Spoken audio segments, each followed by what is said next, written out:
নমস্কার, সবাইকে স্বাগত আমার channel secrets of cooking with মানিতে। আজকে গুরু পূর্ণিমার দিনে আমি প্রত্যেক গুরুজন এবং আমার গুরুদেবকে প্রণাম জানিয়ে আজকের চ্যানেলটা শুরু করছি। আজকে আমি বানাতে যাচ্ছি একটা মিষ্টি, সেটা তৈরি হবে তাল দিয়ে। তার জন্য আমি নিয়ে নিয়েছি এখানে দেখুন তালের মাড়ি, একটু তিল বাটা, কাজু, খোয়া, গুড় আর নারকেল। এটাকে কুড়িয়ে নিতে হবে। নিয়ে নিয়েছি দুধ, একটু ক্রিম আর একটু ঘি। এবারে স্টেপটা পরপর ফলো করুন কিভাবে বানাবো।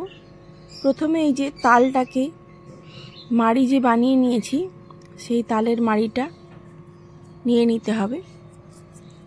একটা পরিষ্কার কড়াই ধোয়া, যেহেতু এটা ঠাকুরকে নিবেদন করা হবে সেই জন্য প্রথমে কড়াইয়ের মধ্যে দিয়ে দেব ক্রিমওয়ালা ফুল ক্রিম দুধ।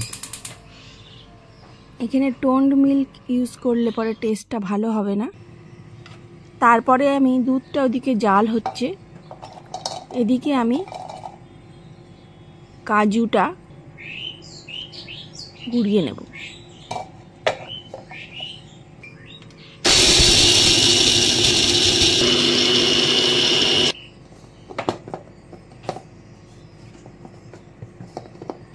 কাজুটা গুঁড়ো হয়ে গেছে।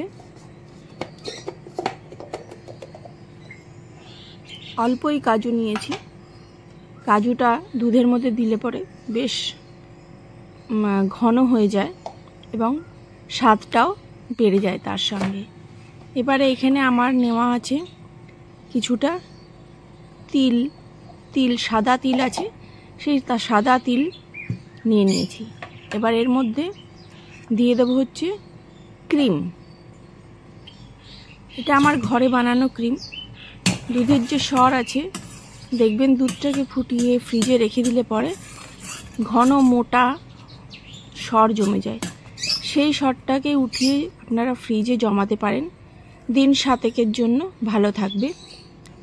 এবারে তার মধ্যে দিয়ে দেবো নারকেল কোড়া।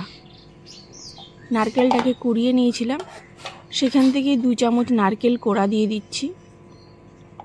সবগুলো একই মাপ। এখানে নিয়ে নিয়েছি আমি 500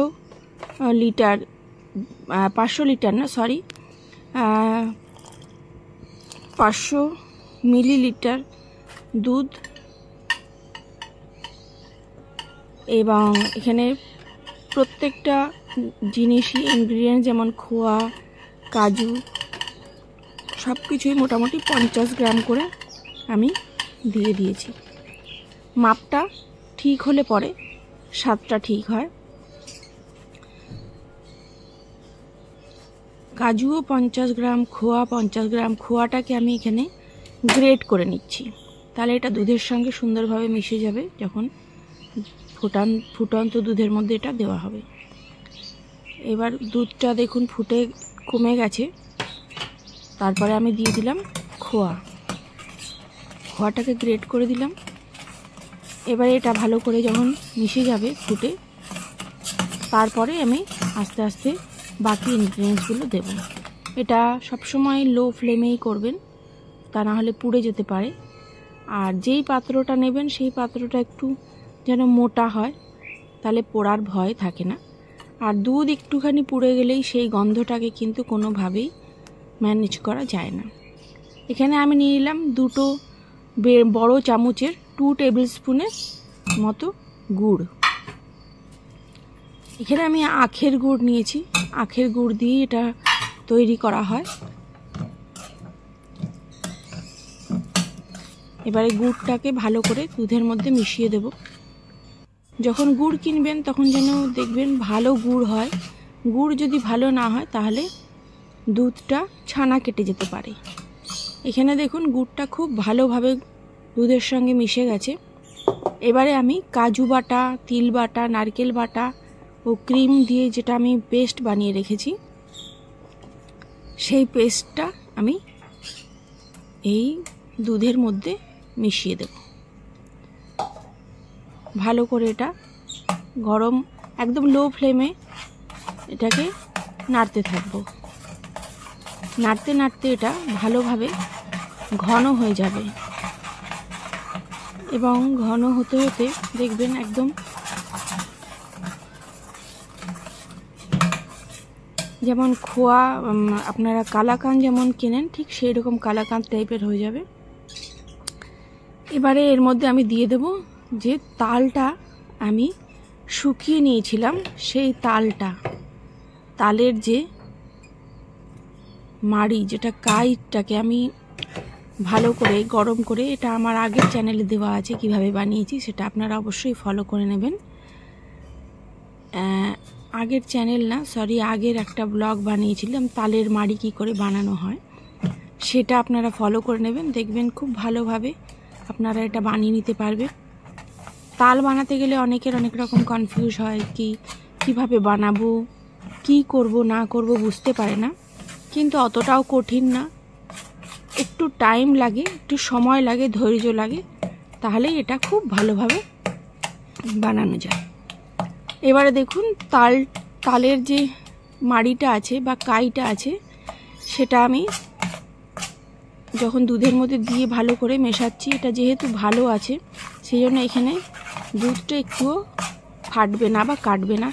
এই পদ্ধতিতে যদি আপনারা করেন তাহলে পরে কোনো রকম সমস্যার সম্মুখীন হতে হবে না। এইভাবে নাড়তে নাড়তে লো ফ্লেমে এটা আস্তে আস্তে একদম শুকিয়ে যাবে। আমি এখানে একটুও স্কিপ করিনি, তার কারণ এটা ফুল ডিটেলস দেখানোর জন্য। দেখুন এটা আস্তে আস্তে কমে যাচ্ছে এবং ফুটে ফুটে ফুটে ফুটে এটা শুকিয়ে যাচ্ছে। এই সময় যখন একদম দুধটা হয়ে যায়, শুকিয়ে যায়, তখন আপনারা একটু এর মধ্যে দিয়ে দেবেন গোবিন্দভোগ চাল আছে, সেই গোবিন্দভোগ চালের গুঁড়ো ছোট 1 চা চামচের গুঁড়ো গোবিন্দভোগ চাল দিয়ে দেবেন। তাহলে এটা খুব ভালোভাবে ঘন হয়ে যাবে, গন্ধটাও খুব ভালো আসবে। এবার এটা আমি নাড়ছি, নাড়তে নাড়তে বেশ মোটামুটি 20 থেকে 25 মিনিট হয়ে গেছে আমার। এরপরে আস্তে আস্তে এটা যত ঘন হয়ে আসবে, এর রঙটাও আরও গাঢ় হয়ে যাবে।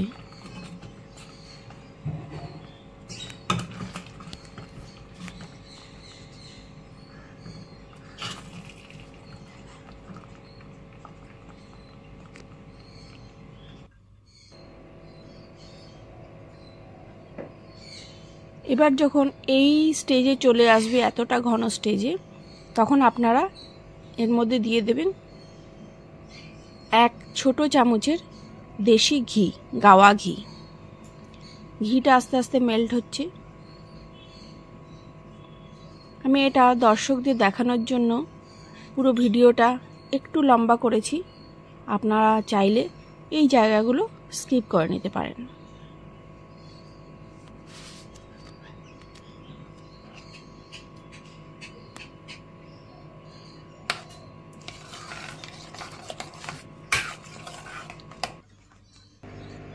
এবার এটা দেখুন সম্পূর্ণটা হয়ে গেছে। আমি গ্যাসের ফ্লেমটা বন্ধ করে দিয়েছি। এটা একদম এই রকম টেক্সচার হয়ে যাবে, যেরকম দোকানের কালাকাঁদ হয় ঠিক সেই রকম। আর এটা ঠান্ডা হয়ে গেলে আর একটু জমাট হয়ে যাবে, আর রঙটা এরকম সুন্দর একটা রং চলে আসবে, একদম অরিজিনাল তালের রং। এবার আমি এটা গোপালকে ভোগ নিবেদন করে দিয়েছি আজকে গুরু পূর্ণিমায়, ছোট্ট গোপালের জন্য। আর গোপালের তো তাল ভীষণ প্রিয়, তাই বানিয়ে দিয়েছিলাম তালের ক্ষীর। আপনারাও এইভাবে বানান এবং ভিডিওটা কেমন লাগলো আমাকে অবশ্যই জানাবেন। আর তালের মাড়ি বানিয়ে আপনাদের কেমন লাগলো, তালের ক্ষীর কিভাবে বানালেন আমার সঙ্গে শেয়ার করুন। আর ভিডিওটা ভালো লাগলে সাবস্ক্রাইব করে পাশে থাকবেন। আবার দেখা হবে নতুন একটা অন্য কোনো রেসিপি নিয়ে। সবাইকে শুভেচ্ছা রইল গুরু পূর্ণিমার। সবাই ভালো থাকবেন, সুস্থ থাকবেন। দেখা হবে একটা অন্য কোনো ভালো ব্লগে।